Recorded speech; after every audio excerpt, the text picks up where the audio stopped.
Buenas tardes, señoras y señores. Sean todos ustedes bienvenidos a este nuevo acto de la Real Academia de San Romualdo, en el que se va a hacer memoria del almirante don Pascual Cervera y Topete, héroe de la Guerra de Cuba, héroe de Santiago. Tiene la palabra la ilustrísima señora doña Adelaida Bordés, secretaria general, para la lectura del acto.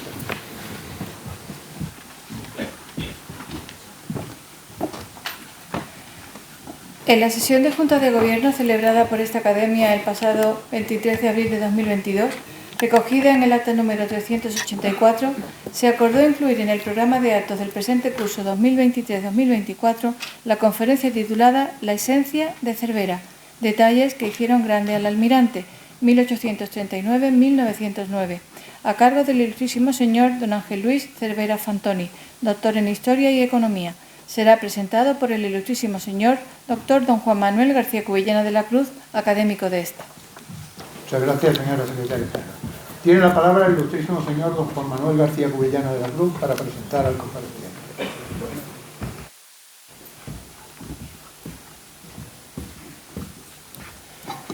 Con la venia, señor presidente. Buenas tardes. Excelentísimas e ilustrísimas autoridades, ilustrísimos compañeros académicos, señoras y señores, amigos todos. Se dice que los pueblos que ignoran los errores de su historia están condenados a repetirlos. En muchas ocasiones, el pueblo español ha asumido como ciertos los errores y maledicencias de algunas narraciones basadas en la conocida leyenda negra, generada por intereses políticos de algunos compatriotas y de diplomáticos de potencias en su día opositoras a la monarquía hispánica. El artículo 21 de las Reales Ordenanzas de nuestras Fuerzas Armadas refiere que hemos de homenajear y recibir el estímulo de los héroes que forjaron nuestras tradiciones y de quienes dieron la vida por España. La conferencia de hoy versará sobre uno de ellos, el almirante Pascual Cervera y Topete, quien en el combate naval de Santiago de Cuba, recibida la orden de romper el bloqueo de la escuadra acorazada del almirante Sampson, obedeció y salió en primer lugar a bordo del crucero María Teresa, intentando atraerse el fuego enemigo a fin de proporcionar a los demás mejores posibilidades de evadirse. El resultado de todos conocido fue la destrucción de los buques españoles, ocasionando 323 muertos y 151 heridos. Para ello contamos con uno de sus descendientes, Ángel Luis Cervera Fantoni, doctor en Historia del Pensamiento por la Universidad CEU San Pablo y doctor en Economía por la Universidad Rey Juan Carlos, ambos doctorados obtenidos con la máxima calificación. El doctor Cervera Fantoni es además licenciado en Sociología por la Universidad Pontificia de Salamanca y en Ciencias Empresariales por ICADE, Honors Degrees in Business Administration por la Universidad Británica de Lincolnshire y Ambershire, en el Reino Unido. Su experiencia profesional le llevó a trabajar durante 15 años en las áreas de comunicación y relaciones externas en los sectores naval de Navantia y aeroespacial actual Indra, siendo después miembro del Instituto Superior de Estudios Estratégicos del CSDEN durante 8 años, especializándose en economía de la defensa. Es director de marketing del grupo Elenco, perteneciente a la Corporación Industrial de Banesto. En cuanto a su experiencia en formación y docencia, cuenta con 30 años en docencia universitaria, director del Departamento de Publicidad y Comunicación del ESSEC University durante más de 20 años, director de los másteres en Dirección de Comunicación y Nuevas Tecnologías en Madrid y Barcelona hasta el 2019. Su pasión por la historia le llevó a ser guionista y director de un documental para televisión titulado Cuba 1898, la caída del Imperio Español, que realizó tras 2 años y medio de investigación y rodaje por Estados Unidos, Cuba y España, y que cosechó los siguientes premios. Premio especial de jurado en el 22 Certamen Internacional de Cortometrajes y Vídeo organizado por los cineastas independientes de Badalona y patrocinado por el Ayuntamiento de Badalona y la Generalidad de Cataluña en 1992. Premio al mejor cortometraje de carácter argumental en la 21 Semana Internacional de Cine Naval y del Mar de Cartagena, organizado por la Asociación Cultural Secimbal y patrocinado por el Ministerio de Cultura, el Ayuntamiento de Cartagena y la Comunidad Autónoma de la Región de Murcia. Premio al mejor documental histórico en el tercer Festival Cinematográfico Internacional Eserciti e Popoli, organizado y patrocinado por el Ministerio de Defensa italiano, el de Instrucción Pública, el de Turismo y la Junta Regional de la Comunidad de Roma. Premio Elcano de Periodismo dentro de los Premios Virgen del Carmen de la Armada Española, organizados por el Instituto de Historia y Cultura Naval, dependiente del Ministerio de Defensa. El doctor Cervera es el creador y administrador de contenidos en 2009 de la página web www.almirantecervera.com, que hasta la fecha actual ha recibido más de 260.000 visitas. Ha colaborado como asesor histórico de Radio y Televisión Española, Telemadrid, Mundo Latino, de Cuba, Café PR LTD, de Reino Unido y PBS de Estados Unidos, en series o documentales relacionadas en su mayoría con el final de la presencia española en América, así como participante en congresos y conferenciantes en diversas universidades e instituciones nacionales y extranjeras. Recientemente ha colaborado como asesor histórico en 2 documentales para Radio y Televisión Española: Almirante Cervera, un hombre de honor, en el 2020, y Submarino Peral, una conspiración que cambió la historia, en el 2021. En la actualidad es voluntario y cultural del Museo Naval de Madrid. Tiene en su haber los siguientes nombramientos: académico correspondiente de la Real Academia de Cultura Valenciana, miembro de la Real Sociedad Geográfica, académico correspondiente extranjero de la Academia de la Historia de Cuba, oficial reservista voluntario destinado en el Instituto de Historia y Cultura Naval, en la actualidad alférez de fragata honorífico, y miembro del Comité Científico de la Cátedra de la UNESCO del Consejo Nacional del Patrimonio Cultural de Cuba. Asesor en los temas referidos al patrimonio cultural subacuático y la historia de la Armada Española del siglo XIX. Es visitante distinguido por la Asamblea Municipal de Santiago de Cuba y socio fundador de la Asociación Española de Historia Militar. El doctor Cervera Fantoni es un prolífico articulista en revistas de historia naval, militar y de defensa. Tiene 3 colaboraciones en obras colectivas y ha publicado 5 libros como único autor: 3 sobre economía y dirección empresarial y 2 sobre historia naval: El desastre del 98 y el fin del Imperio Español, visión inédita del almirante Cervera en el 2016, y el segundo, Historia Naval de España, editado el pasado año y escrito en un formato de preguntas y respuestas que atrapa al lector. En la actualidad está iniciando un nuevo libro sobre pintura naval española y colabora con la productora sevillana Mundo Ficción en el documental para Radio y Televisión Española Francisco Saavedra, El testigo excepcional. Nuestro añorado académico Pepe Cervera Peri, primo segundo de Ángel Luis, manifestó la intención de que fuese conocido en nuestra institución, hecho que hoy se plasma tras el parón obligado por la pandemia. Como se ha corroborado, el doctor Cervera Fantoni, gran historiador, escritor y prolijo divulgador de la historia de nuestra Armada, es un dignísimo representante y heredero del apellido Cervera. Nuestra Real Academia de San Romualdo le agradece, doctor Cervera, su singladura desde Madrid, y de manera altruista y desinteresada, y está deseosa de escuchar su disertación. Muchas gracias.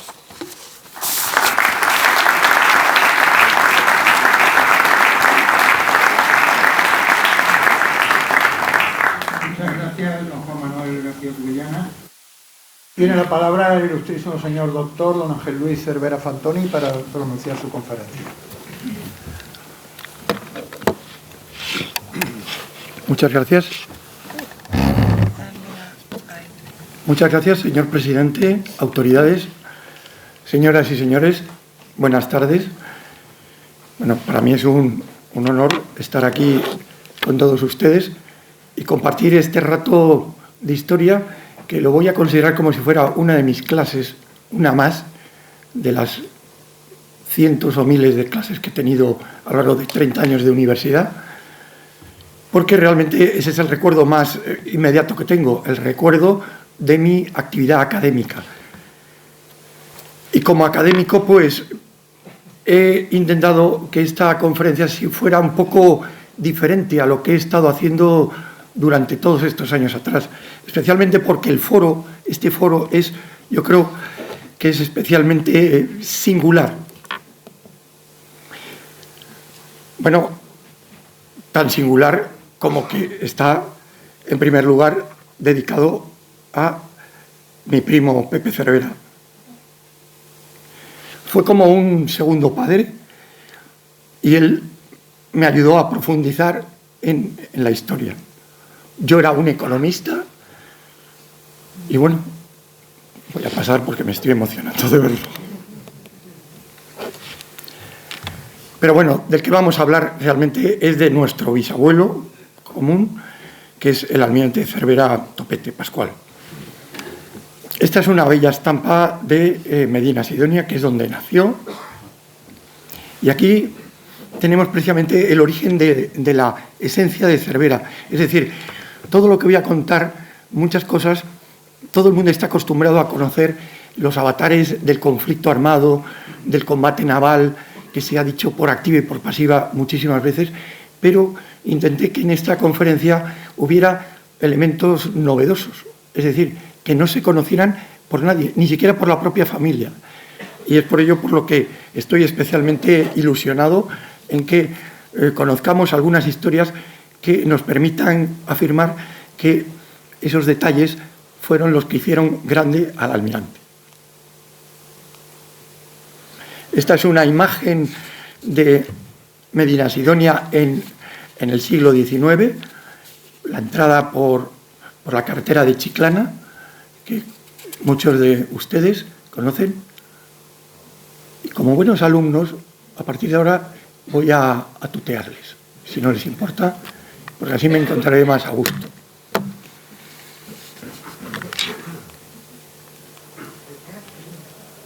Esta es la calle ancha donde nació Pascual Cervera Topete. Y la primera anécdota que quiero confirmar y compartir con todos vosotros es precisamente esta.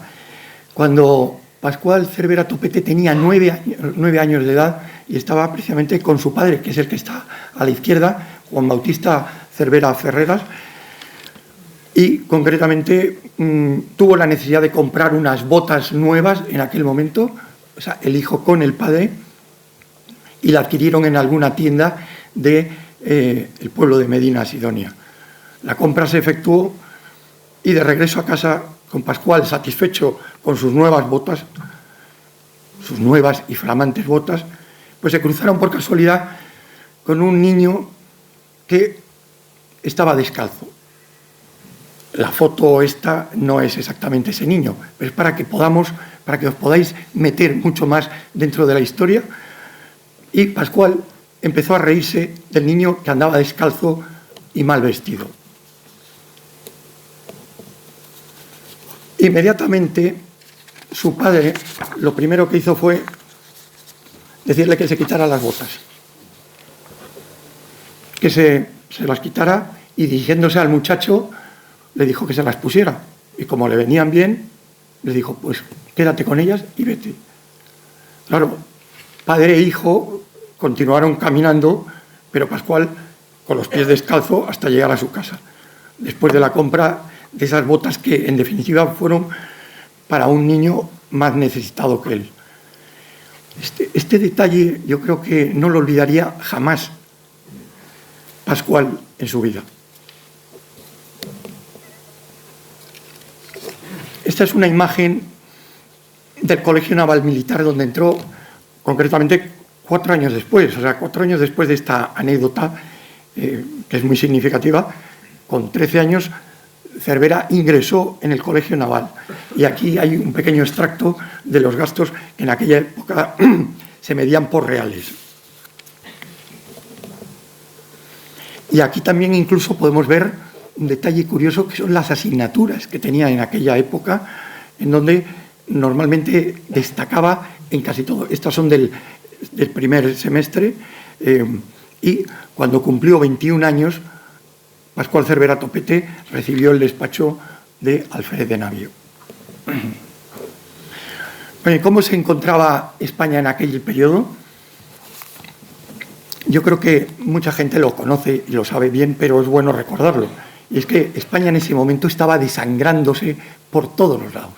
Por un lado, teníamos las guerras civiles contra los carlistas que estaban en el norte de España. Después veremos un mapa en el que lo veremos mucho más claramente. Por otro lado, estaban las guerras de los insurrectos cubanos, que ya empezaban a armar mucho más ruido del habitual, especialmente la Guerra Grande, que fue la guerra del 68 al 78. Después hubo una guerra, la Guerra Chiquita, y finalmente la que terminó con nuestro imperio allí en América, que fue la del 95-98. Los insurrectos o rebeldes filipinos ya en 1896 empezaron a decir que aquí estamos nosotros y que caeremos también con Rizal y otros muchos, pues empezaban a querer mostrar sus deseos de independencia. Y al margen de todas estas guerras hubo otros conflictos de menor importancia, como otras campañas en Cataluña, revueltas anarquistas y, por supuesto, una cantidad de cambios en los ministerios que impedía que hubiera una continuidad, una línea de construcción naval, de una filosofía, la que fuera, porque cada ministro que entraba cambiaba todo lo anterior por principio. Esta es una foto poco conocida de Cervera, yo creo que es de las primeras que hay, en 1859, de alférez de navío. Allí sufrió en Cuba, en La Habana, el vómito negro. El vómito negro es una enfermedad que procede, bueno, es la famosa fiebre amarilla y que estuvo a punto de llevárselo de este mundo. Y junto con esto, de aquí vamos a hacer un salto en el tiempo, porque yo no voy a intentar hacer una cronología de la vida, o sea, no vengo aquí como biógrafo, sino vengo a relatar pinceladas para entender mucho mejor al personaje. Y este cuadro, que es excepcional y que lo tenemos en el Museo Naval de Madrid, desgraciadamente aún no expuesto, pero deseando que se vuelva a recuperar de nuevo, es la toma de Pagalugán en Filipinas, concretamente en 1861. Y el comandante de las fuerzas entonces era el célebre Casto Méndez Núñez, del que hemos oído hablar multitud de veces. Pues bien, Casto Méndez Núñez, en esta ocasión, y esta anécdota dentro de la guerra me viene al caso por lo que después contaré, fue verdaderamente increíble, porque era la primera vez que un barco asaltaba desde la mar a un fortín terrestre. Y a través del bauprés, que lo podemos ver por delante, en la parte que está justo en la proa del barco, vemos que por ahí es por donde los marinos y los militares, concretamente las clases, soldados de infantería de marina y marinería, accedían a ese fortín que hasta ese momento era inexpugnable. En aquella época, en las vergas y en todos los lugares estratégicos del barco estaban apostados tiradores, pero lo importante era el combate que iban a celebrar y que se iban verdaderamente a organizar en torno a las dos únicas armas que tenían en ese momento, que era el sable y el revólver. El revólver, que Cervera a lo largo de su vida tuvo varios. Yo creo que en esta época fue un Spencer, porque el propio Concas habla muchas veces de él, que tanto Cervera como Concas eran buenos tiradores. Y lo curioso es que en este combate, voy a mantener aquí, en este combate hay una singularidad especial, y es que cuando accedieron al fortín, concretamente, pues en un momento Pascual Cervera se resbaló y hubo un moro, que así es como se les denominaba a los moros musulmanes de aquellos lugares. Estamos hablando del sur de Filipinas, en la zona de Zamboanga, el archipiélago de Joló, y en un momento que se resbaló, cayó. Y Cervera, incluso en sus escritos, decía, y ya estaba viendo cómo el moro iba con el cris, que era la famosa espada que cuando uno las ve, los crises, de verdad, se queda uno asustado. Iba en el momento de atacarle. Fue, afortunadamente para Cervera, apareció un ángel de la guarda que se llamaba Sebastián Llanos, que eliminó a ese moro, lo mató. ¿Qué es lo que hizo Pascual Cervera en aquel momento? Era un joven, podía haber dicho, bueno, en un combate estamos unos con otros y tal. lo que hizo fue pagarle durante toda su vida una pensión de 6 reales diarios a este Sebastián Llanos, que incluso cuando Pascual Cervera murió, él dejó esa deuda y la familia siguió pagándoselo hasta que Sebastián Llanos ya falleció años después. Con esto estamos viendo ya, empezamos a ver pequeños detalles. O sea, lo que voy a hacer es como una especie de puzzle que todos podáis ver y entender mucho mejor el personaje. Para poner esta imagen tengo que referirme a la labor de hidrógrafo, porque en aquella época los marinos, tal y como ahora también, que estudian hidrografía, pero estudiaban y ejercían hidrografía, y como veremos más adelante, ejercían una hidrografía que se llamaba hidrografía de campaña. De hecho, los almirantes del siglo XIX decían, es que la hidrografía de campaña es tremenda, porque en un lado tenemos la escuadra, el cartabón, el compás, y en el otro lado tenemos el revólver, porque realmente lo estaban haciendo en zonas verdaderamente que estaban infestadas totalmente de moros, que lo que perseguían eran, por supuesto, pues mandar a los marinos españoles al otro barrio. En 1865, Pascual Cervera regresa a España y se casa con Ana María, que vemos aquí, Ana María Jacome y pareja. Está aquí de jovencita. Ellos se llevaban 1 año de edad. Él se casó con 26, ella con 25. Y también he recuperado de todos los legajos que tenemos la familia Cervera.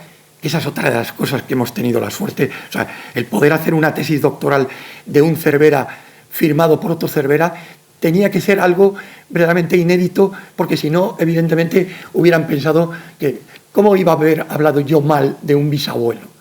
Entonces, esa era la pequeña parte de la que yo tenía mérito.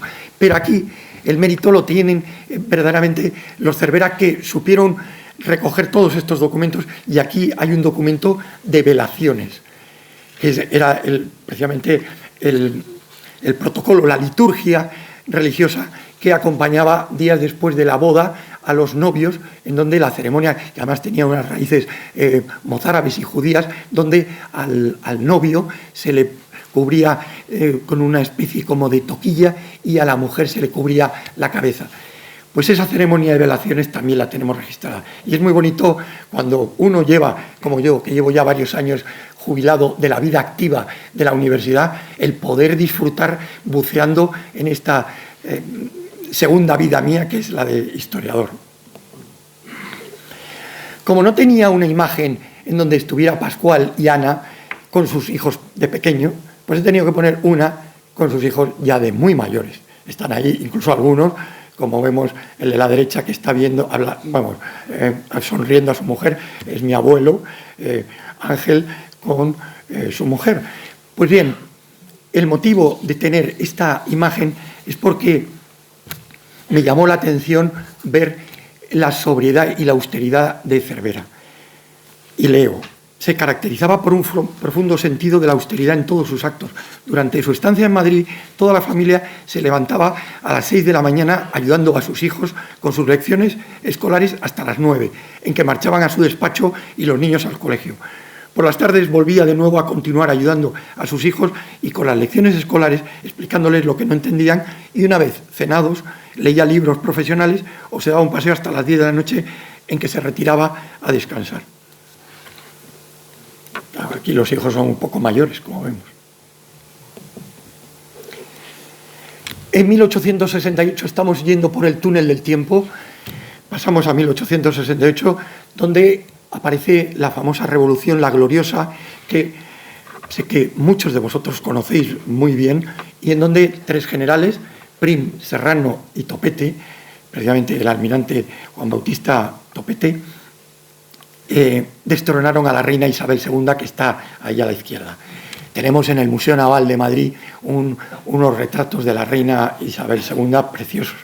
Pero el motivo de poner aquí a los generales que intentaron y consiguieron destronar a la reina es porque la obsesión que tenía el almirante Topete era que su sobrino Pascual Cervera fuera con él.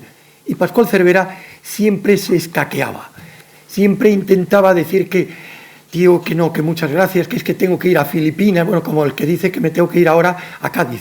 Y tal. De tal manera que intentaba, porque Pascual Cervera no era político, era un militar hasta la copa del... Vamos, hasta arriba, hasta los huesos. Y en cambio, el almirante Topete era militar y político. Y eso era lo que verdaderamente los mantenía, digamos, a una distancia prudencial. Evidentemente, la Primera República, como sabemos también, después de la gloriosa, se crea un gobierno provisional y el 11 de febrero de 1873, tras la dimisión de Amadeo de Saboya, que fue un rey que tuvimos y que duró 2 años y vamos, nada, prácticamente salió de Naja, de aquí, como me decía mi padre, las expresiones, salió pitando porque decía, España es ingobernable. Y en ese momento, en ese periodo, precisamente, es cuando la República, los primeros brotes republicanos se empiezan a descontrolar. Hasta tal punto se descontrolan, como vemos en este mapa, que es muy interesante, vemos pues lo que antes había medio mencionado, y es que había 32 provincias ya fuera del control gubernamental. 32 provincias en donde aparecían, por un lado, los conflictos que veíamos antes del norte de España, que eran los carlistas, y vemos todo el Mediterráneo y el sur, fundamentalmente, con los famosos pronunciamientos cantonales. Y el 19 de julio, precisamente, se proclamó el cantón aquí, en Cádiz. Fue el primer día que en Cádiz hubo un cantón. Cuando mis alumnos y los visitantes que yo llevo por el Museo Naval me preguntan, pero entonces, ¿y cómo es que Barcelona aquí, que parece como muy tranquila? Y digo tranquila entre comillas, la veo aquí como muy tranquila, es que tengo que decirles cosas que todo el mundo desconoce. Y es que el único territorio de España que realmente fue independiente durante 4 meses y 28 días fue Cartagena. ¿Por qué? Porque tuvo los 2 elementos claves para una independencia desde el punto de vista político, que eran tener bandera propia y moneda propia. Y los cartageneros tuvieron esos 2 elementos, no así el resto de poblaciones en España, que eran poblaciones con una idea revolucionaria, pero que no llegaban más allá de unas miras a muy corto plazo, eran muy cortoplacistas.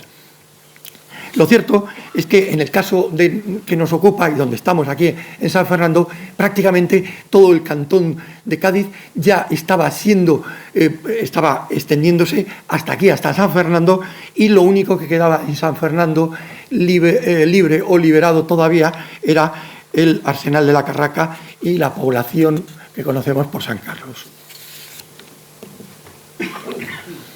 En aquella época, estamos hablando de la época de la Primera República. Es decir, y siempre aclaro lo de Primera República, porque todavía algunas veces cuando hablo de República me miran con cara así un poco extraña. Pues en esta Primera República, curiosamente, las fuerzas navales más importantes estaban en 2 sitios. En San Fernando, que era en la Carraca, y en Cartagena.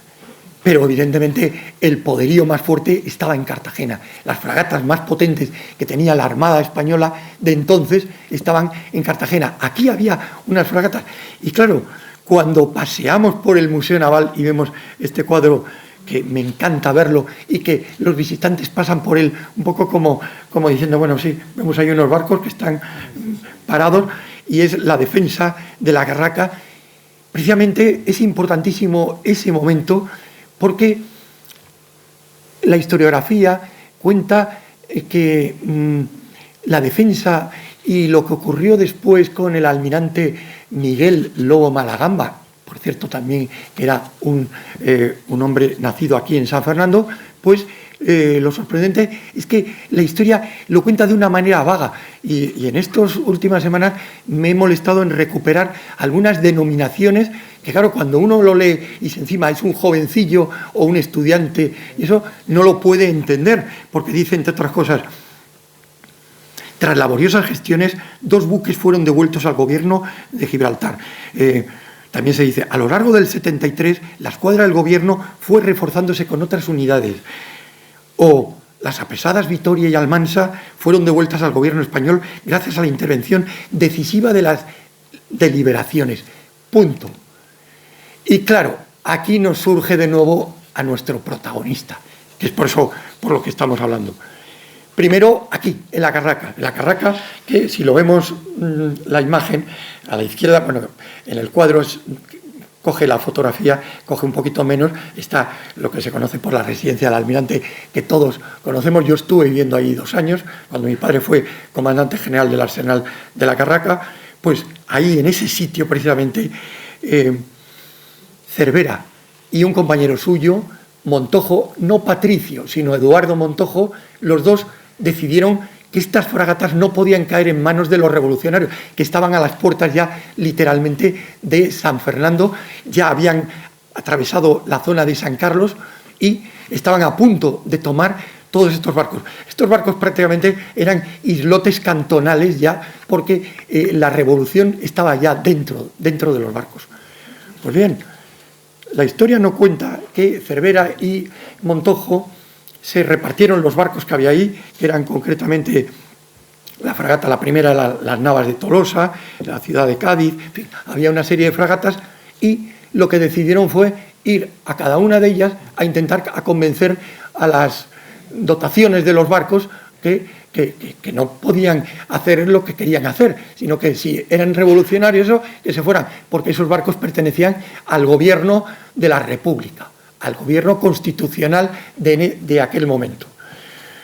Pues bien, la seguridad la tomaron cuando escogieron a un coronel de infantería de marina que se llamaba Olegario Castellani, que era coronel de infantería de marina, y se apostó en la zona de la izquierda de la foto con un cañón, y el propio Cervera le dijo: si yo no vuelvo dentro de X tiempo o saco un pañuelo blanco, que sepa usted, o que sepas, que tienes que disparar y hundir los barcos. ¿De acuerdo?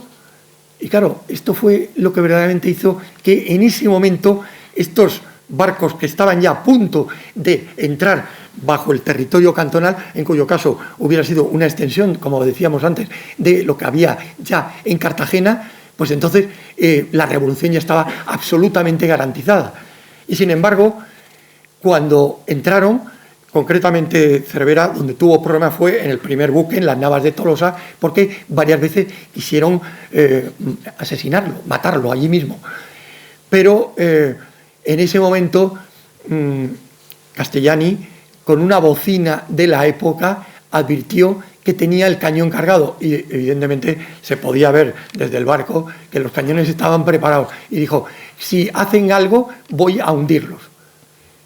Y los cantonales se achantaron y se fueron, y entonces la República empezó a recuperar parte de ese poder que estaba absolutamente en el aire hasta ese momento, que era todo el poderío de la segunda parte de la división de la flota de aquí de la Carraca. Y aquí, que ya lo hemos mencionado antes a Miguel, al almirante Lobo, precisamente este cuadro también es muy interesante porque que tenemos allí en el Museo Naval, se ve que está señalando con su mano derecha a un plano de Cartagena. Y es curioso porque, claro, los que conocemos la historia nos metemos dentro de ella, intentamos bucear dentro de ella. No queremos hacer suposiciones, sospechas, sino intentar contrastar, que es la forma en que tenemos los historiadores de trabajar. Y precisamente lo que hizo el almirante Lobo, que en ese momento estaba en Chiclana, estaba de permiso poco menos, pues lo movilizaron y lo nombraron jefe de las fuerzas del Mediterráneo, sabiendo que evidentemente sus fuerzas eran notablemente inferiores a las que existían dentro del propio cantón, que estaban las fragatas acorazadas Numancia y otros buques dentro del propio arsenal cartagenero. Pues bien, ¿qué pasó? Que de nuevo aparece una figura, Cervera, que como hemos visto antes es que ni se mencionan, y por eso es por lo que después veremos cómo las figuras encajan todas ellas, porque lo primero que hizo Lobo fue decirle a Cervera: vaya usted a Madrid a recoger unas instrucciones vaya disfrazado de corredor de comercio, nada de que vaya usted de uniforme, recoja unas instrucciones y véngase con un ministro plenipotenciario, que era Millán y Caro, y a ver si conseguimos que en la rada de Escombreras, que es justo la zona que está al lado de la entrada de Cartagena, es donde estaba precisamente la flota inglesa. Y la flota inglesa era la llave para poder liberar 2 fragatas que ya los ingleses y los alemanes habían capturado previamente de los cantonales. ¿Y por qué? Porque los cantonales pusieron su bandera, la bandera roja. Y el Ministerio de Marina de entonces declaró pirata a esa bandera, con lo cual, en ese momento, desde el punto de vista de derecho internacional marítimo, lo primero que hicieron los alemanes y los ingleses fue capturar a esas 2 fragatas. Y los ingleses dijeron, sí, pero nos las vamos a llevar a Gibraltar. Las tendremos nosotros, los ingleses. Y se las llevaron a Gibraltar. Pues bien, la misión de Cervera consistía en llevar a un ministro desde Santa Pola, o desde Alicante, intentar atravesar la rada de Escombreras, en donde precisamente estaban 2 fragatas cantonales. Y en aquella época,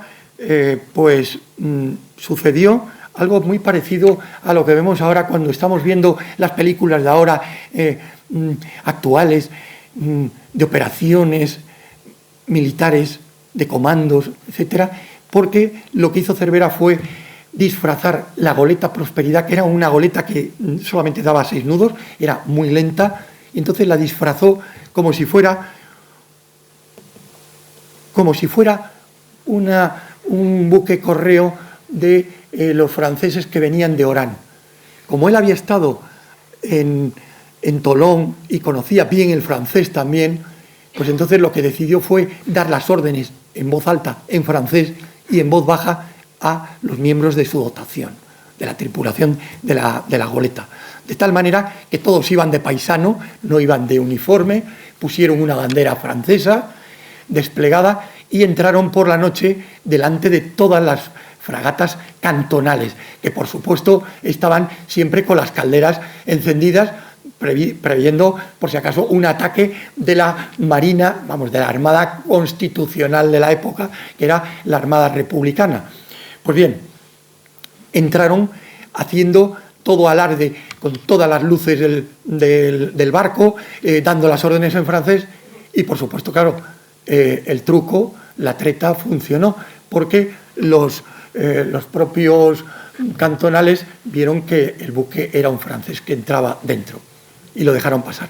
Y el buque estaban dentro, prácticamente estaban como en las películas, todos escondidos y sabiendo que si los detenían tenían que morir matando. Ese era el mensaje que les dio Cervera, que no capturen ni siquiera una goleta. Entonces, cuando estaban entrando, en un momento ya la goleta empezó ya a ver que ya tocaba a fondo y aparecía una lancha, un lanchón, que era precisamente de la Armada inglesa, y empezaron a hablarles en francés, hasta que Cervera dijo, no, si yo soy español. Es que claro, como veíamos la goleta y tal, y entonces, sí, he venido aquí precisamente para trasladarles a este ministro para que negocie con su almirante, que era el almirante Yelverton, el traspaso de las 2 fragatas que estaban en Gibraltar, recuperarlas. Y evidentemente eso funcionó. Por supuesto, Cervera dejó a Millán y Caro allí y salió de nuevo, por supuesto, con la atenta mirada y haciendo una maniobra de despiste como si fuera a Orán, y al cabo de un rato pues ya fue rumbo a Alicante. Evidentemente, esa arriesgada aventura tuvo efectos, porque el día 26 de septiembre la Victoria y la Almansa arriaban el pabellón inglés en Gibraltar, hay que dejarlo súper claro, y izaban la bandera de España. Este mapa que hay, el plano del sitio de la izquierda, es un plano que por supuesto les gusta mucho a los militares, no a los marinos, porque los militares es precisamente todo el cerco, el sitio desde el punto de vista militar que hicieron por tierra. Y claro, en ese momento ya las 2 escuadras ya estaban más igualadas. Y en ese momento lo que hizo el almirante Lobo fue literalmente hacer un auténtico bloqueo.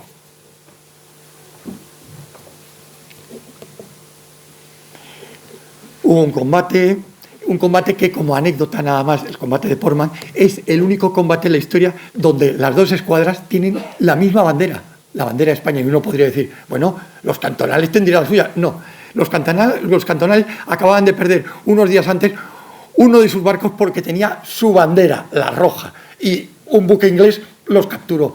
Y dijeron, bueno, ya que tenemos que luchar contra los republicanos y tenemos que salir, vamos a poner la bandera de España. Y lo sorprendente es esas paradojas de la vida, ¿no? Enfrentarse dos escuadras con la misma bandera. Aquí hay dos documentos que no se leen, pero yo me voy a permitir solamente deciros en qué consiste. El de la izquierda, el ascenso de Pascual Cervera a teniente de navío de primera clase, lo que hoy en día sería capitán de corbeta, para entenderlo, y el de la derecha, ya el gobierno de la República, que está firmado precisamente por Eustaquio Figueras, que era el presidente de la República, es su ascenso a capitán de fragata el 11 de agosto. Es curioso porque esta imagen después la volveré a repetir con motivo de otro tema que me lo voy a reservar para después. Cervera en esta acción militar pudo haber obtenido la laureada de San Fernando, y he escrito esta anotación de sus notas personales que él hizo junto con su hijo Juan y con Ángel, con los dos que eran marinos, y él no quiso hacer la petición de la laureada, y voy a entrecomillar la frase, por no alabar sus agujas, es decir, por no presumir. Y era sorprendente, porque aquí vemos otra faceta, digamos, como más humana de una tremenda humildad. Él lo que quería era estar trabajando y no quería el tema de los honores. Por eso, cada vez que vemos las imágenes del almirante Cervera, salvo el cuadro, el retrato que está colgado en el Museo Naval, que lo veremos después, por otros motivos, pues, y como ese cuadro se hizo cuando ya estaba muerto, digamos que no cuenta. Las imágenes que tenemos de él normalmente era absolutamente parco, no tenía ninguna condecoración, normalmente. Bueno, hemos hablado antes de que Cervera hizo labores de hidrografía, pero hizo una labor inmensa. Y aquí tenemos una carta preciosa de la isla de Jolón, en donde abajo a la derecha, no sé si lo podéis ver desde ahí bien, sí, se ve que la carta está hecha y realizada con el mando del capitán de fragata Pascual Cervera.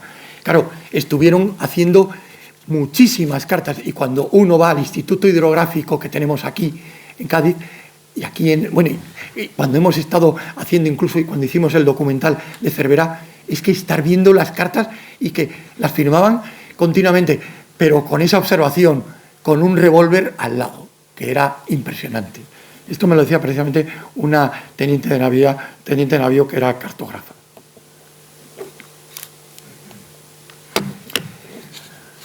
Seguimos en nuestro túnel del tiempo y viendo cosas y detalles que nos pueden llamar la atención.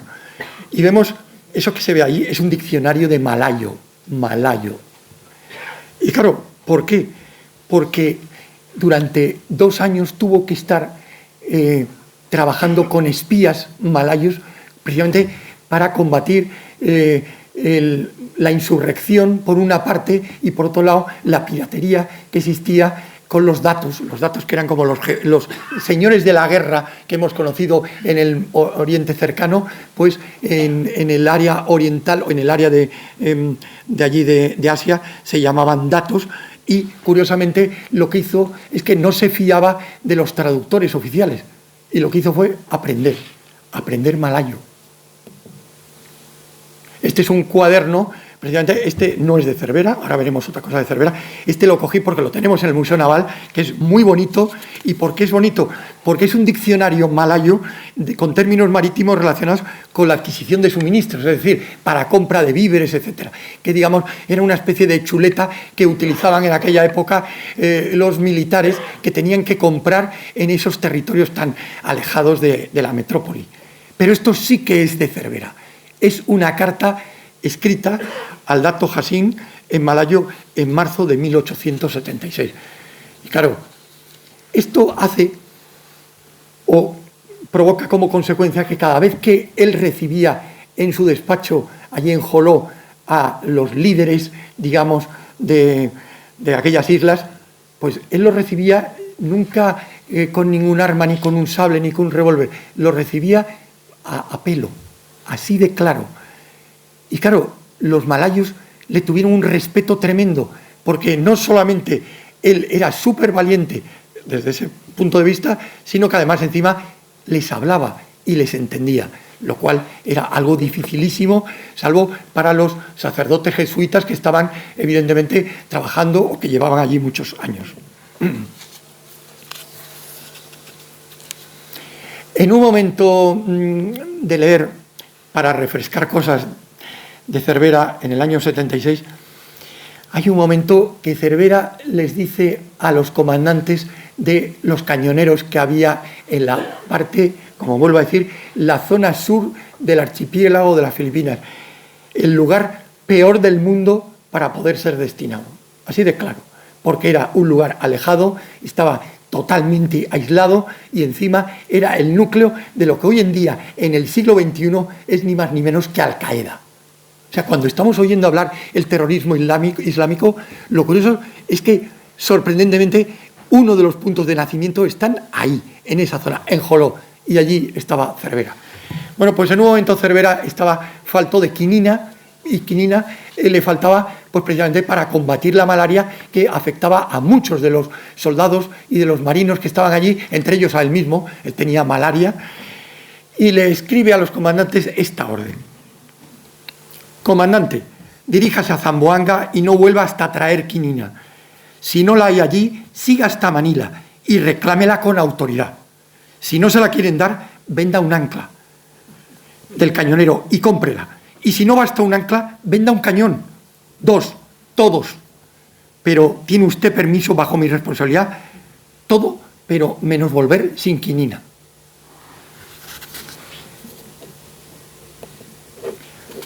Bueno, y aquí está Cervera precisamente en esa época. Está con el pelito más corto, en 1876. Bueno, los médicos estaban desesperados con él porque estaba literalmente, fue en otro de los momentos en donde estuvo extremadamente enfermo, hasta que ya los médicos le obligaron a retirarse y a venir ya a España, a la metrópoli, vamos a decir. Y como estamos en nuestro túnel del tiempo especial, vamos a hacer un salto y nos vamos a ir 20 años después. Y ya esta imagen sí que la conocemos todos, porque estamos muy acostumbrados a verla. Es muy bonita además, en donde se ve a Cervera 20 años después.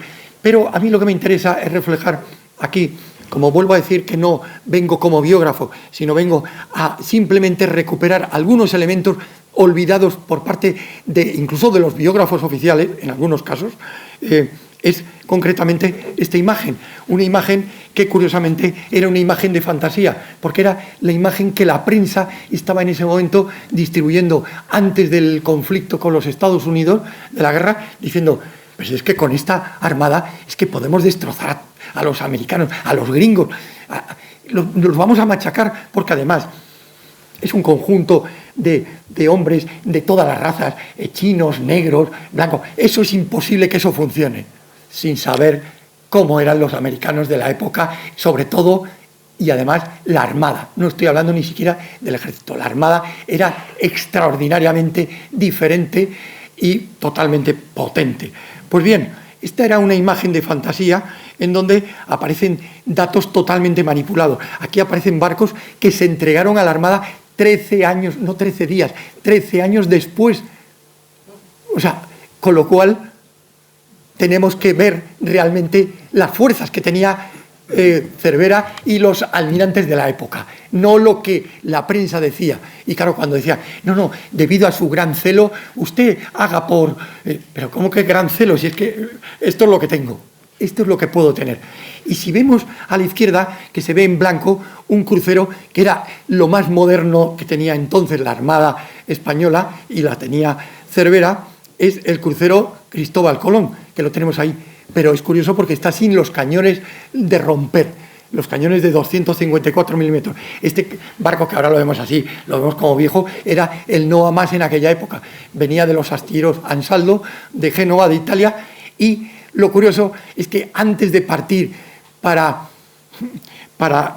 el disparate del 98, pues lo sorprendente es que el comandante del barco, Díaz Moreu, se hace una foto delante de uno de los cañones, que se ve perfectamente, y yo, por si acaso lo veis regular, os lo voy a señalar mejor. Lo veis ahí, el agujero. Esto eran los cañones importantes del Colón, con lo cual el Colón solamente tenía los que encontraban en las dos bandas de babor y estribor, pero no tenía los cañones que le hubieran podido servir para combatir en unas condiciones mejores. Y este era el mejor de los barcos, el mejor. Pero como no voy a hablar del combate naval, me voy a aguantar y me voy a callar y voy a seguir con otras cosas. Pero bueno, esto es una comparación. Se ve abajo el cañón, bueno, el cañón invisible del Colón y los cañones de los acorazados americanos, que ya incluso caben 2 o 3 hombres a la vez metidos en cada uno de los cañones de 330 milímetros que tenía, en este caso era el del Indiana. Y seguimos para ver otra cosa que va a llamarnos la atención posteriormente. Aquí estamos viendo concretamente la entrada de Santiago de Cuba. Estamos hablando del momento del 98, que todos vosotros sé que conocéis muy bien, y además aquí en San Fernando es de las poblaciones que yo, cuando he estado aquí con gente muy variopinta, sabe mucho más de historia. Es como en Cuba. En Cuba, por donde vas, todos conocen a la Cervera.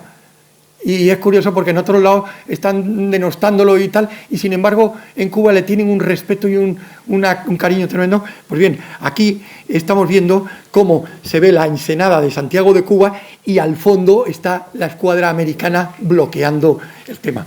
¿Y por qué quiero hablar de ese punto en concreto hoy? Pues quiero hablar en concreto por un motivo, porque durante 100 años estuve haciendo para mi tesis, para mi segunda tesis doctoral, un estudio concretamente sobre todos los que habían hablado mal de Cervera. Reconozco que ese capítulo de mi tesis o de mi libro fue el más duro para mí, porque fue estar escribiendo continuamente, reflejando, analizando lo que más de 30 autores habían estado escribiendo durante 100 años, desde 1908 hasta el año 2010, que fue cuando cerré el grifo. Entonces, durante ese tiempo, siempre estaba oyendo un elemento recurrente que además hoy en día sigo oyendo a veces a gente que habla en algunos medios de comunicación, y no quiero extenderme más, y que dice: ¿cómo es posible que Cervera no saliera de noche para que así se hubiera podido escapar? Y claro, en la tesis doctoral yo desmonté totalmente ese argumento con esta imagen. Esta imagen es la escuadra americana, cómo actuaba en este formato de día, que se alejaba, y de noche, que se acercaba. Claro, lo primero que uno podría pensar es que si había, como por ejemplo, proyectores, era la primera vez que en una guerra naval se utilizaban proyectores eléctricos, pues lo primero que dijo Cervera, le salió del pronto, le dijo al general Linares, que era el comandante jefe de las fuerzas terrestres, dijo: mi general, como se llamaba, mi general y amigo, mi general, hay que eliminar las luces estas de aquí, porque si no yo no puedo salir, los tengo pegados a la bocana del puerto. Y entonces Linares en un momento le dijo, con ese lenguaje tan maravilloso que tienen los militares para decir las cosas sin que duela mucho, pero dejándolo súper claro, diciendo: verá, es que nosotros el problema que tenemos, bueno, estos son los proyectores, y además estaban como el lenguaje de Cervera, siendo lamida la costa por pequeñas lanchas para que no se escapara nadie, absolutamente nadie. Mi general, es que estos son los cañones que tenemos. Son cañones del siglo XVIII, de bronce, en donde literalmente cada vez que lanzamos un pepinazo, un cañonazo, hace tanto ruido que alarma a la población. y me gustaría que no se asustara más de la cuenta. Entonces Cervera entendió el mensaje, cayó y dijo: ya veo que no puedo ni siquiera contar con esta posibilidad de poder alejar por la noche a los que intentan, como hemos visto antes, que lo veíamos aquí, vemos esas líneas pequeñitas con P y L, que son lanchas y patrullando, y además era imposible poder romper esos proyectores. Claro, la explicación es muy clara en ese momento, porque con los proyectores lo que se consigue, o lo que se conseguía, era que si Cervera salía por la noche, se deslumbraba. En aquella época no existían radares y, lógicamente, deslumbrado y teniendo continuamente localizados los objetivos, hubiera sido una auténtica masacre. No hubiera salido nadie vivo de allí. Entonces, Cervera escogió el mejor momento para morir, de día. Lo que pasa es que, por suerte, no murió, pero él escogió el momento de día. Bueno, pues esto todavía lo siguen cuestionando gente. Después de... Está en mi libro, está en el libro de mi primo Pepe Cervera Peri, está en multitud de sitios, pero hay gente que sigue sin oírlo, pero bueno, da lo mismo. Vamos a seguir. Y el 3 de junio hay otro elemento clave que va a cambiar la vida de Cervera la vida de Cervera y su propio comportamiento durante la guerra, lo que queda de la guerra, y es que Richard Hobson, que vemos ahí, el teniente de navío, teniente ingeniero Hobson, con un comando de 7 hombres, ahí aparecen solo 6, pero eran 7 más, o sea, eran 8 en total, pues decidieron hacer pues una entrada en la bahía que hemos visto antes al revés, y se ve ahí la trayectoria, la derrota, digamos, que tomó el barco. Lógicamente, cuando entró, el objetivo que tenían era hundirlo para bloquear la escuadra de Cervera. Y afortunadamente, entre los cazatorpederos y las baterías bajas de la socapa, pudieron hundirlo con rapidez.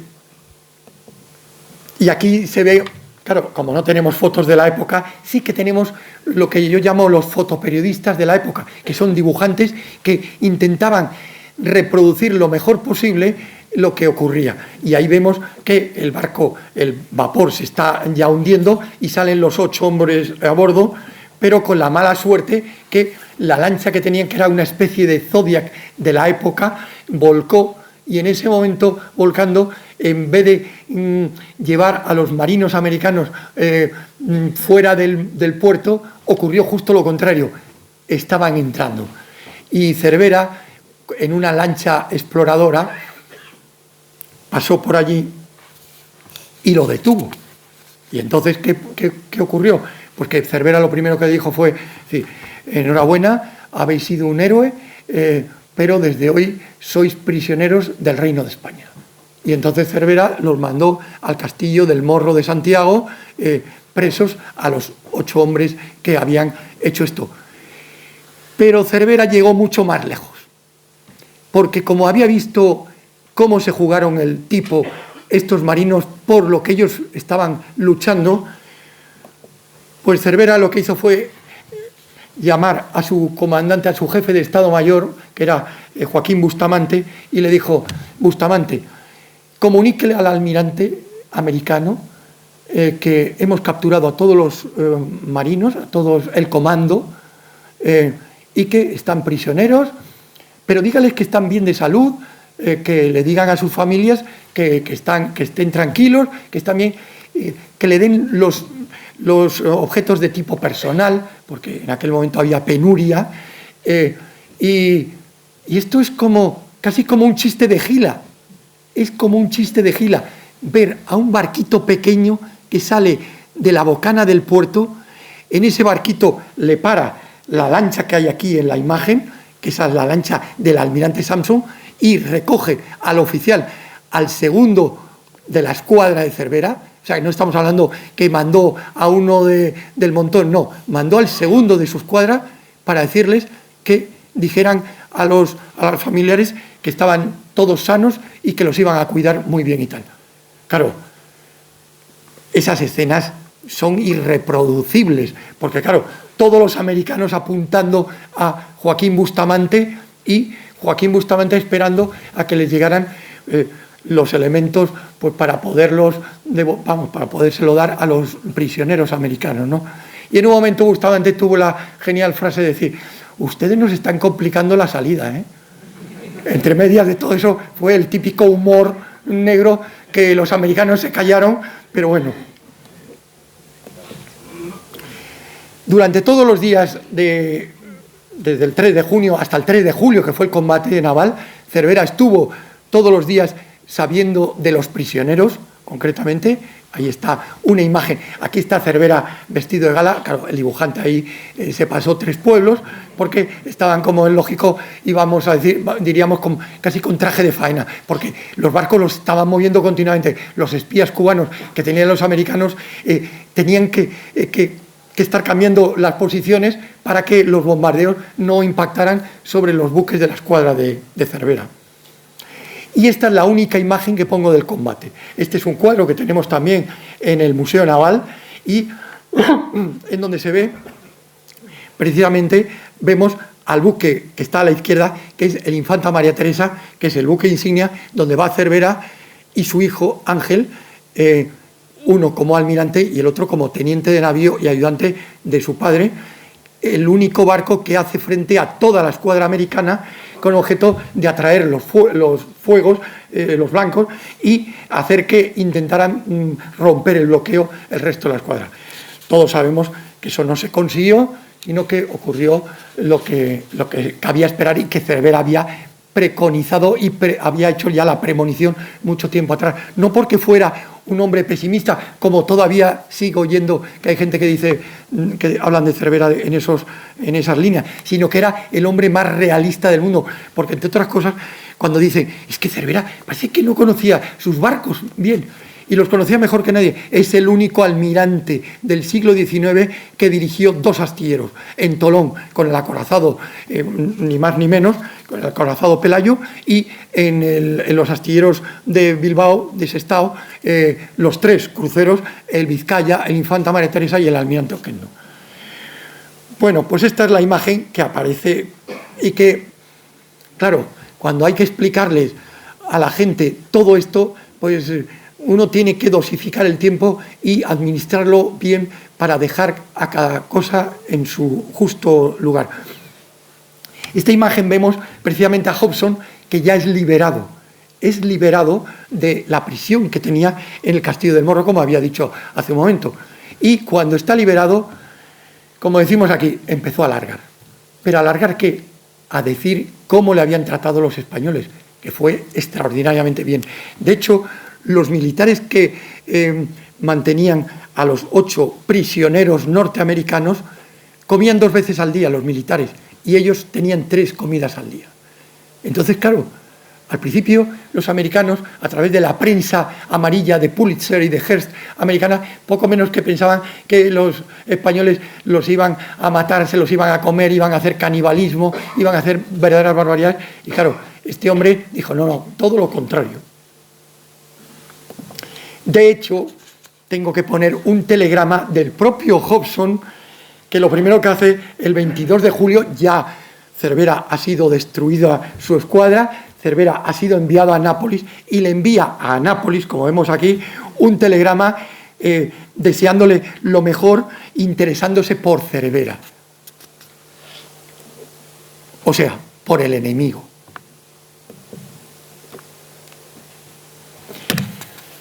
El mero hecho de tener toda la prensa muy receptiva en aquel momento de la guerra, pues hizo que el país, Estados Unidos en ese momento, tenía 80 millones de habitantes.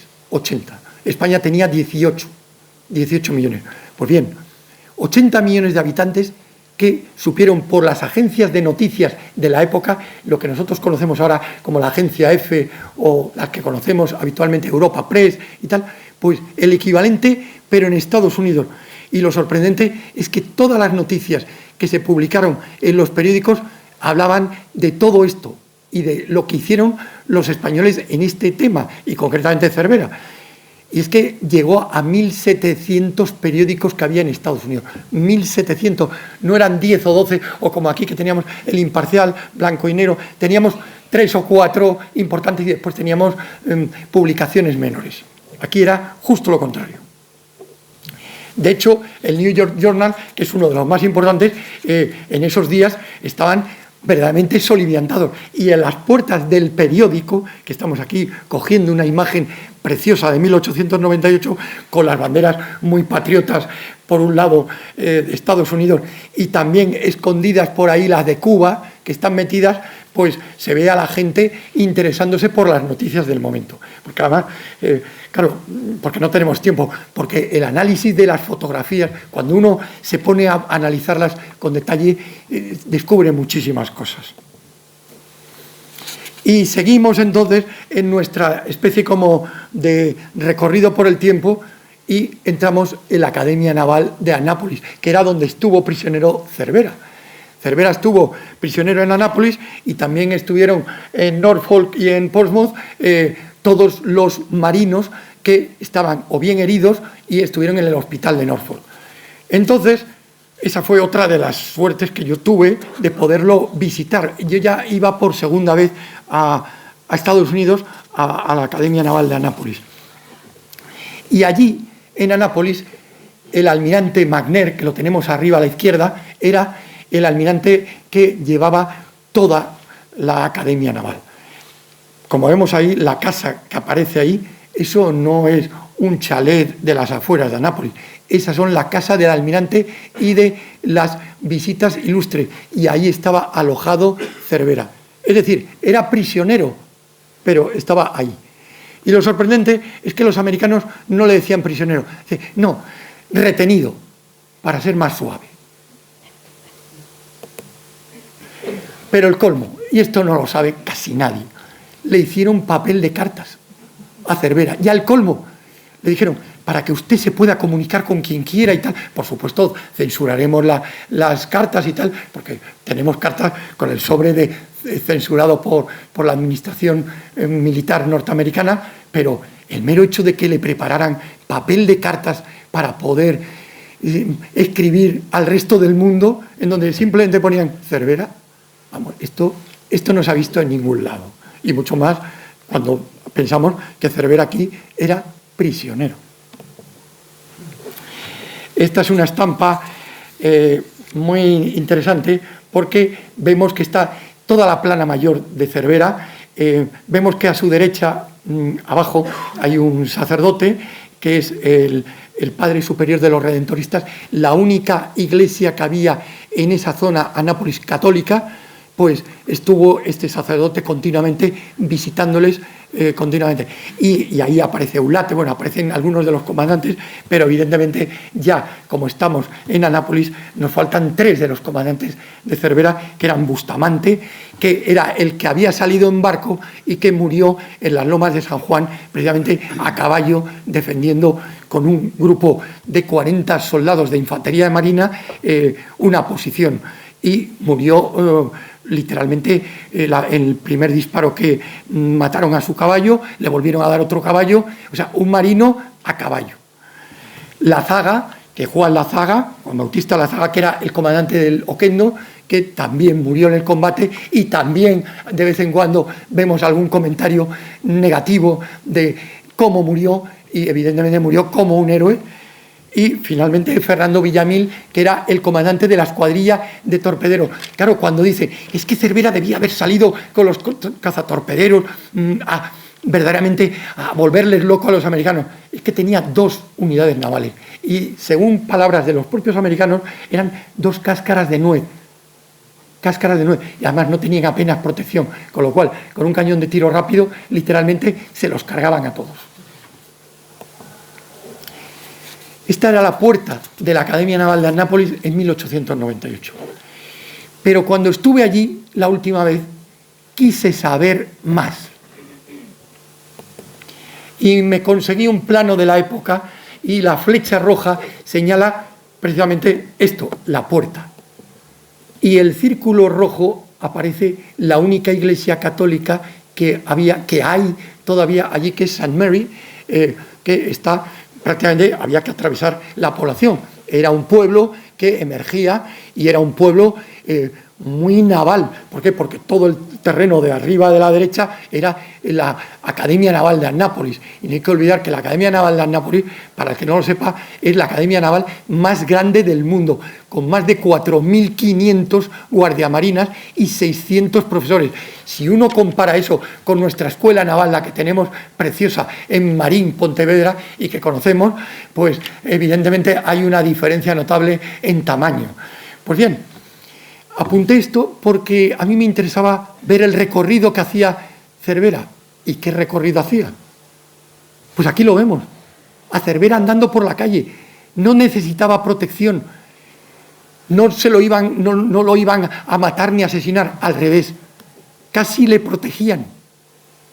Entonces, él va, por supuesto, con una ropa de paisano que le dieron, que no era la más apropiada de la época, según cuenta mi abuelo, bueno, su hijo Ángel decía, era una ropa que era para una época de más frío y tal, pero bueno, lo importante es ver cómo se está moviendo por la propia Annápolis, y él iba con el grupo de marinos. ¿Y a dónde iba? Aquí, a la iglesia de St. Mary que acabo de comentar. Y lo curioso es que lo que hice fue pues recordar precisamente eso mismo, y me fui andando para ver la iglesia de St. Mary, y cuando estuve allí entré dentro, está igual que estaba hace 126 años atrás, y era una maravilla, es preciosa. Bueno, pues estando allí, recuerdo que dos hermanitas que estaban allí, pues les dije, perdón, pero aquí hay algún servicio. No, hoy no tenemos servicio religioso y usted no debería estar aquí porque vamos a cerrar la puerta. Entonces les conté quién era yo. Y entonces una de ellas me dijo, espera un momentito. Y me trajo un libro que es la historia de la iglesia, en donde aparece precisamente ahí abajo que pone Spanish Visitors, o sea, no prisioneros españoles, sino visitantes españoles. Y es que todos los días Cervera llegaba allí, iba a misa a la iglesia de St. Mary. Al principio iba él solo con 3 o 4. ¿Y por qué no? Bueno, los propios americanos lo escriben. Bueno, yo estaba alucinado en colores cuando vi esto, porque los propios americanos decían, es que el que escribió esto decía, los españoles que no podían venir más porque no tenían ropa ni calzado adecuado para ir a misa. Y se ve abajo una foto del almirante, típica foto que hemos visto muchas veces, dedicada al superior que hemos visto antes en la otra foto, de los padres redentoristas, era el padre Cauz. Y bueno, parece que estamos aquí pues como en unas vacaciones, porque Cervera está prisionero, sigue prisionero en Annápolis, tiene detrás suya a su hijo Ángel, y continuamente todos los días empiezan a venir gente a verle. Y esto llega hasta tal punto que en un momento escribe Ángel, hubo días que papá llegó a dar la mano a 2.000 personas, a más de 2.000 personas. Y en esto me consta que mi abuelo no era un exagerado. Otra imagen de otra familia que vino de muy lejos, porque además venían de todos los sitios para conocer al héroe español que además, por otro lado, ayudó a que los americanos, bueno, que los propios americanos que estaban prisioneros de él no murieran. Y esta foto me gusta porque ese matrimonio que está junto con Cervera sentado abajo se llama Otto de Lucius. Ella es española, casado con un americano, y vinieron desde Chicago. Y me molesté en ver la distancia que hay entre Chicago y Annápolis, 1.400 kilómetros. Y estamos hablando de 1898. O sea, es un poco para verlo en el contexto. Porque claro, a lo mejor ahora, pues con un AVE o con un avión, pero es que aquellas épocas eran totalmente diferentes.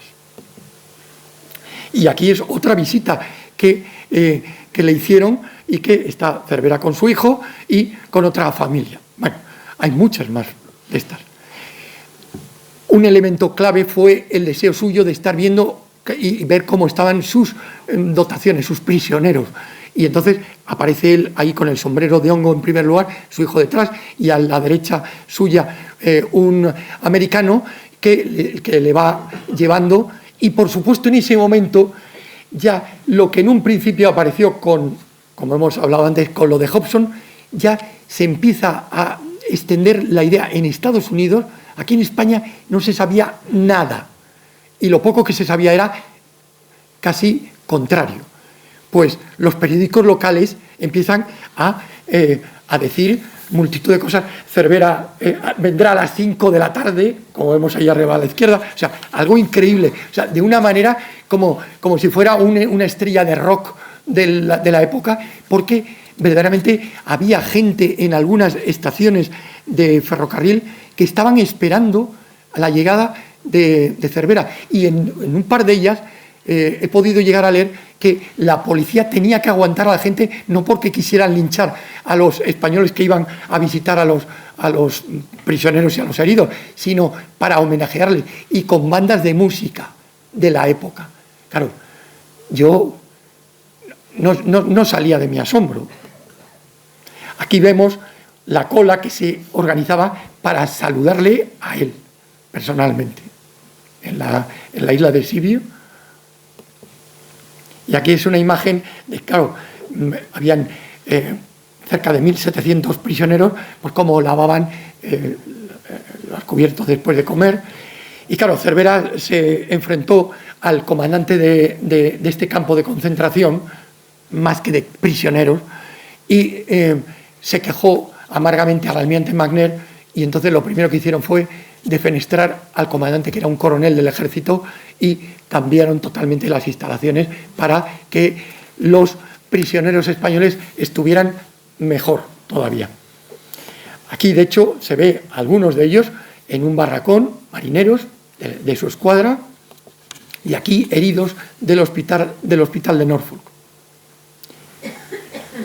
Pasa el periodo y el 12 de septiembre de 1898 Cervera vuelve ya a España repatriado. Bueno, entre medias, es que hay tantísimas noticias, historias que podríamos contar aquí que no pararíamos, pero tenemos que cortar y resumir. Entonces, cuando sale ya de allí para acá, en ese momento le escribe al almirante Magner el siguiente mensaje, o sea, al almirante que le había retenido.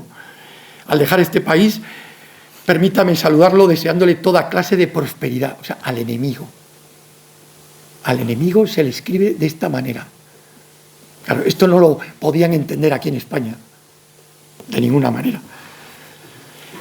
Y claro, cuando vuelve Cervera repatriado, precisamente esta foto está tomada en nuestra casa de Puerto Real, donde estuvo la casa de toda la vida, y en su despacho, y estuvo a disposición del Tribunal Supremo en algunos momentos en Madrid, y cuando quería venir a Puerto Real no le dejaban. Y prácticamente era como si fuera un delincuente, porque estaba sometido a un consejo de guerra por haber perdido una escuadra, que era lo que había que hacer, pero no de la forma en que se hizo. Y estando en Madrid, es increíble la cantidad de cartas que llegan y que nosotros tenemos. Y he escogido unas cuantas, algunas muy sencillas y muy cariñosas, porque son, en este caso, de una niña de 5 años que además dice, Papa, read about you in the paper. O sea, a una niña de 5 años su padre le había hablado de un tal Cervera a través del periódico, que era lo único que tenían. No tenían ni televisión, ni radio, ni nada. Pero no es la única, es que hay multitud de casos. Esta es otra chica de 11 años que le pide un autógrafo desde Filadelfia. Y en este caso concreto es un colegio entero que le envía una foto, porque ya decían, es que ya estamos hartos de tantas cartas de niños, una foto de todos juntos. Esto es lo que podríamos denominar hoy una escuela de formación profesional del siglo XIX americana, con las banderas de Estados Unidos y la bandera de España, que está mal tomada porque el artista tomó la bandera equivocada del diseño que viene de la época de Carlos III de la bandera española. Pero bueno, aquí lo importante es, como se dice normalmente, la intención basta. Y esto verdaderamente es lo más novedoso que no conoce nadie, ni siquiera en mi familia. Esto se lo conté ayer a mi mujer, y eso que mi mujer me conoce ya desde hace 43 años. Y me dijo, ¿y esto de dónde lo has sacado? Claro, como siempre me ven el zulo metido ahí leyendo y viendo cosas de Cervera, pues le enseñé esto. Y he subrayado un tema porque hay un personaje importante de Estados Unidos que se llama McGuffey, que viene desde Estados Unidos a visitarle aquí a Medina Sidonia, y le ofrece la posibilidad de dar conferencias pagando dinero. O sea, lo que estamos viendo ahora con los presidentes americanos, Clinton y otros, que vienen por Europa y se llenan los bolsillos de dinero, pues a Cervera le ofrecieron $20.000 en 1902. $20.000. Pero lo sorprendente es que, como Cervera, cuando se lo dijo, yo nunca voy a estar explicando y contando los errores y equivocaciones de mi país, de mi patria. Pues es curioso porque este americano le escribe unos días, porque hablaba español mal, pero hablaba, y dice, durante mi visita, que usted puede cobrar mucho dinero por una serie de conferencias, discursos en este país y recibir una bienvenida de corazón y hacer gran obra de estrechar los lazos de amistad entre los dos países. O sea, se lo dejó súper claro. Bueno, pues tengo otra carta todavía más valiosa que esta. Bueno, por supuesto, entre medias de esto, toda la correspondencia que Cervera recibía de Estados Unidos y eso, simplemente ponía Almirante Cervera, España o Madrid, y le llegaba. No hacían falta códigos postales, y además ahí se ve que es en 1908 por el sellito del Merry Christmas. Esta no tiene desperdicio, esta es genial, porque dice, voy a quitarme las gafas para verlo mejor, mi sugestión hecha años en 1902, es decir, 6 años después, es verdad que los asuntos de la guerra no son ahora tan interesantes. Ya han pasado 10 años de la guerra, 10 años. Es verdad que los asuntos de la guerra no son tan interesantes como anteriormente, pero hasta ahora son muy interesantes. Y puede ser que vuestra excelencia podría ganar mucho dinero, de nuevo, y también hacer gran obra en pro de la humanidad, en apretar los lazos de afección entre los dos países. Y lo mejor, yo creo que el nuevo presidente, señor Taft, como el actual señor Roosevelt, Teddy Roosevelt, tendría mucho gusto en ayudar a la empresa. Yo he conocido al señor Taft unos 30 años atrás, fuimos naturales de Cincinnati, bla, bla, bla. Es decir,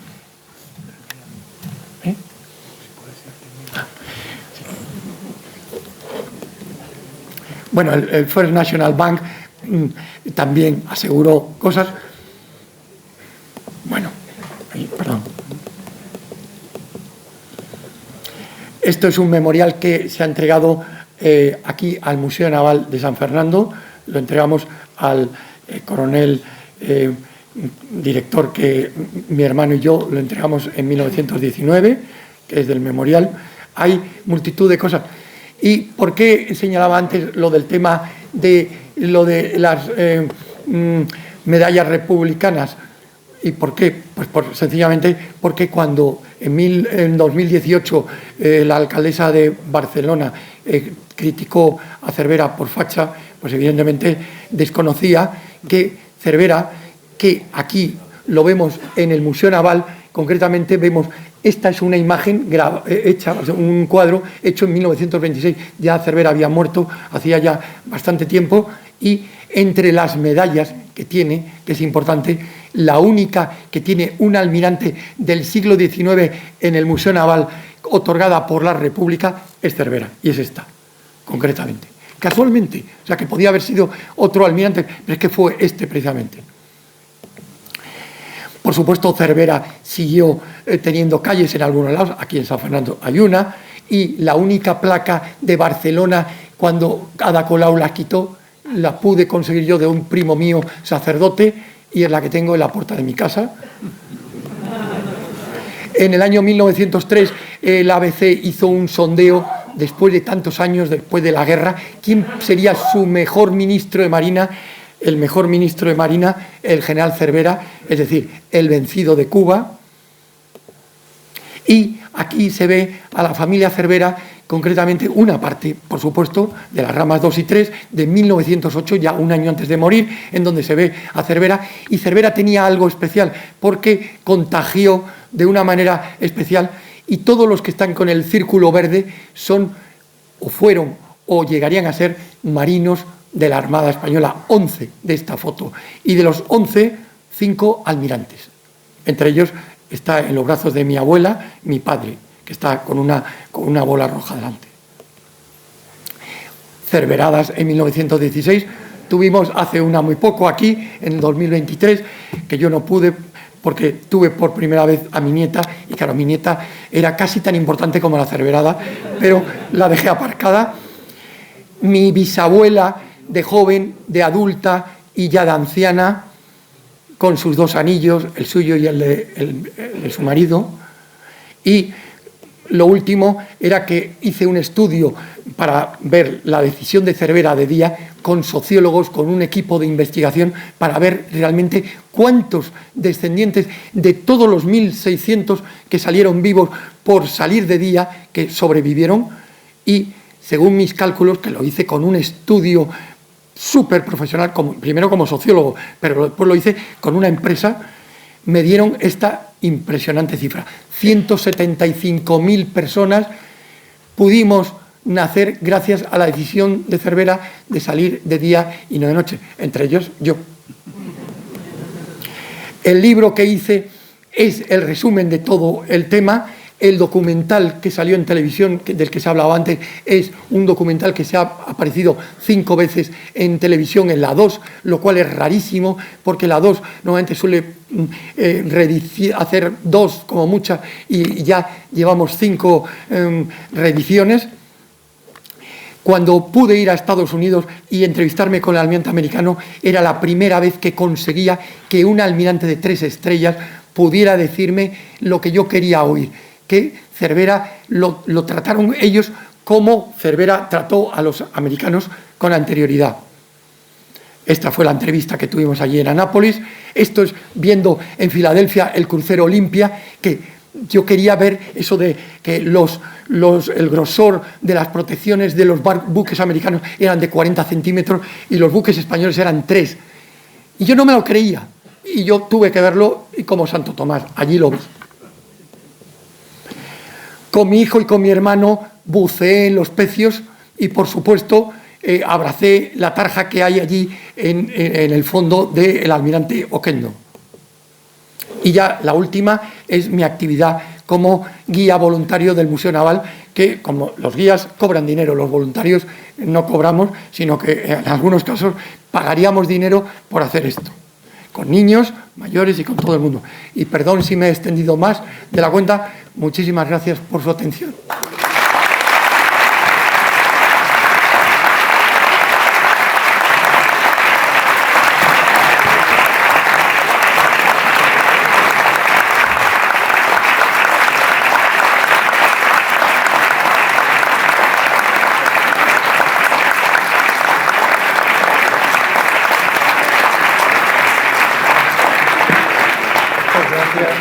Muchas gracias por su magnífica conferencia, fruto de un estudio concienzudo de la figura del almirante Cervera y que hace honor al premio que le corresponde entre todos nosotros, que le admiramos y le respetamos muchísimo. Muchas gracias. Muchísimas gracias, enhorabuena. Quiero hacer de entrega de este es el cartel. Muchas gracias.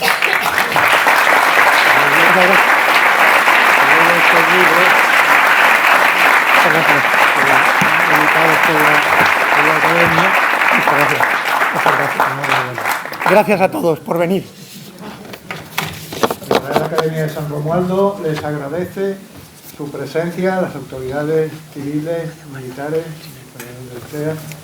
señoras y señores, miembros de la familia Cervera, académicos, y a todos ustedes, señoras y señores, muchísimas gracias por su presencia, y les anuncio que el próximo acto de la Academia será el próximo martes, día 6 de febrero, a las 7:30, y va a ser una conferencia también orientada hacia la Armada, en este caso el arma submarina española, del A1 al S-81, toda una historia para contar, que estará a cargo del capitán de navío, el ilustrísimo señor don Lorenzo Gamboa Pérez Pardo, que será presentado por don Teodoro López Moratario, defensor de la Real Academia. Muchísimas gracias, enhorabuena de nuevo. Muchas gracias. Cervera. Muchas gracias a todos.